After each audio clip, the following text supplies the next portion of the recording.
असं कुठं असतंय वय तानाजीराव? अहो मग तुम्ही सांगा कसं असतंय ते. अहो कंच बी चिलक्यात जमिनीवर ठेवून घाव घातल्यावर ते तुटणारच किंवा. अहो मग चिलखत चांगलं आहे हे समजणार कसं? राव चिलखताची परीक्षा अंगावर घालून करते. मग तेच तर रे.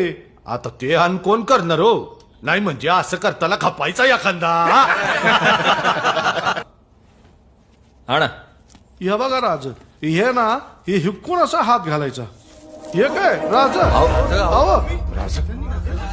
चला चला सील करा चला. अहो या चिलखताची परीक्षा घ्या. आता सगळ्यात जोमदार हात कोणाचा?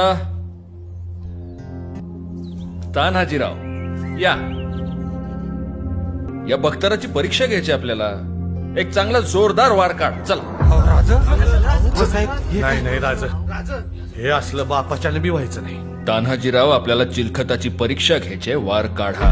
तानाजीराव नाही राज. तानाजीराव आमची आज्ञा आहे, वार काढा नाहीतर आज्ञा मोडली हे मान्य करा.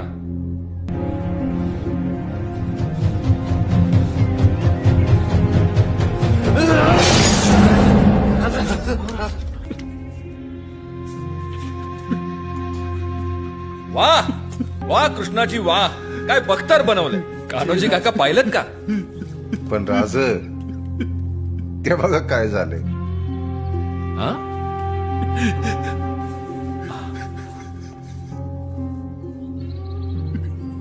सुभेदार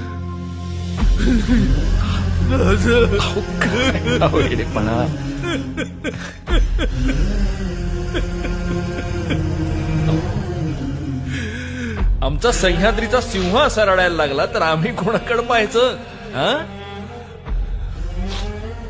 राज, आई भावाची आण हाय तुम्हाला. पुण्याला असली आगळी करायला लावू नका. अहो आमच्या छात्या तुमच्यावरच वार झेलेला आहेत की. तुमच्यावरती वार म्हणजे लई मोठ.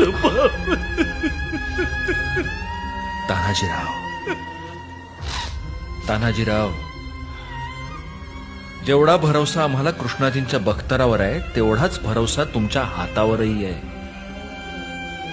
बख्तर आम्हाला वाचवेलच, पण आमच्या तान्हाजीरावांचा हात आम्हाला अपाय करणार नाही हे ठाऊक होतं आम्हाला. अहो आम्ही उगीच म्हणतो का? तान्हाजीरावांबरोबर असलं की किल्ल्याच्या बुरुजात सुरक्षित असल्यागत वाटतं.